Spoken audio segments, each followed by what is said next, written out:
So tonight our master class again is on the bandhas. And remember, bandha means lock, it means to bind. And what they do is they create a container in a way for energy to move. So what we do is, to start with bandhas, we have to learn breath ratios first. So every week that we talk about the bandhas, I'm going to revisit how you start learning about the bandhas. Even though we're progressing and we're learning the different bandhas, you have to always start with breath ratio. And that means working with the pranayama. That's breath work. So breath ratio means that you learn to get comfortable with inhale for 4 counts, a space after the inhale for 4 counts, an exhale for 4 counts, and a space after the exhale for 4 counts. So it means that all phases of the breath are equal. And when you are able to be completely comfortable with that, then you can progress. And you have to be strong in that practice, because the bandhas are an advanced practice. And to just jump right into doing bandhas, and I have to tell you, years ago, we just used to do that. We used to just jump in and learn practices, and we weren't learning things in a sequential way. So I really want to make sure that you understand that there is a way of doing these practices that is correct and right for your body.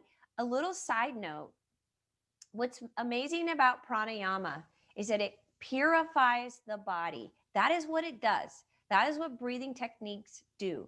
Purify the body. When you add bandhas, it intensifies that purification process. So it makes it go times 3, maybe even more.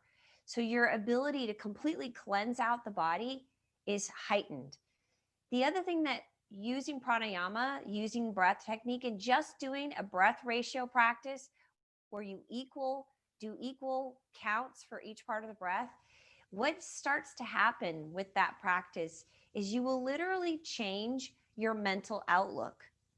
So a lot of us who struggle with the mind, with obsessive thinking, with negative thinking, toxic thinking, and there's a lot of toxicity out in the world.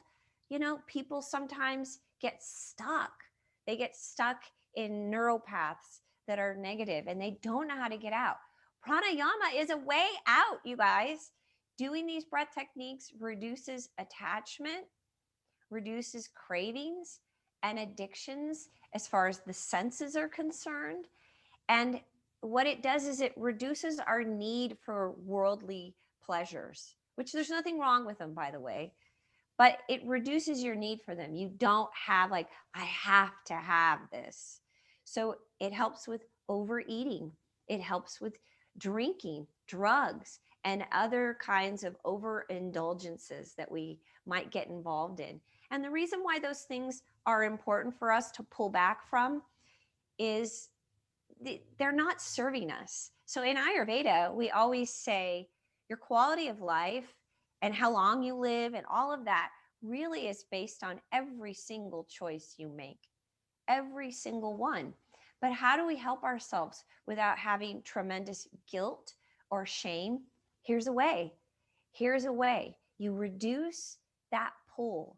You reduce that need for these addictions, right? Through pranayama. So these techniques that we're learning, they're gifts. They're really gifts. Mula Bandha is what we're focused on tonight. Just to rehash a little bit, we learned Jalahara Bandha. Jalahara Bandha is here, located in the throat. That was a few weeks ago. So if you missed it, you can go back into my YouTube channel and watch that and learn about Jalahara Bandha. It is the very first bandha that you want to learn. So once you're comfortable with the breath ratios, then you add Jalahara Bandha. Jalahara Bandha can be done on all phases of the breath, on the inhale, on any of the retentions, and the exhale. The second bandha is Uddiyana Bandha, which is here in the navel. And I talk to you guys about it all the time. I'm asking you to draw the navel in and lift up. That is a part of Uddiyana Bandha. Uddiyana Bandha is a little different. It's a little more challenging because you don't actually hold Uddiyana Bandha on the inhale. And the thing about the inhale is you have to completely relax the belly in Uddiyana Bandha on the inhale. You hold Uddiyana Bandha on the exhale and the retentions in the breath. That is when you hold them. Okay. Now, Mula Bandha is located at the floor of the pelvis. It's the perineum, and it is really just a continuation of Uddiyana Bandha. So Uddiyana Bandha is in the navel, and when we release the upper abdomen and the diaphragm in Uddiyana Bandha on that inhale, then the lower abdomen is contracted. That is Mula Bandha. And the area of the navel will, when it's contracted, then the lower part is contracted. Soon as you release Uddiyana Bandha, then you maintain that contraction of Mula Bandha. See, it's a lot. So Uddiyana Bandha releases, but the contraction in the lower pelvis, in the floor of the pelvis, below the navel, stays contracted.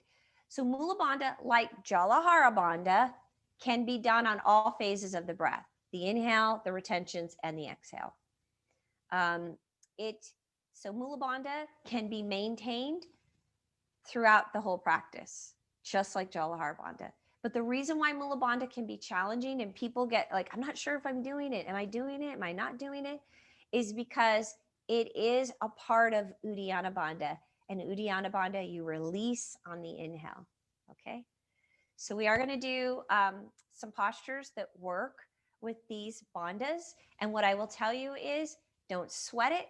If you're having a hard time, just work with the breath. Inhale 4 counts, pause for 4 counts, exhale 4 counts, pause for 4 counts, and work with that. And when that becomes comfortable, then work with the bandhas. You can revisit these YouTube channels and the YouTube channel and revisit these videos over and over again to learn them. All right. So that's basically it. Mula Bandha is the floor of the pelvis. It's the lower, it's right here between your and your but it's a contraction of the lower abdominal area, the below the navel. Okay. So it's a lift. It's like a Kegel, but you hold it. All right. So let's move on. I am going to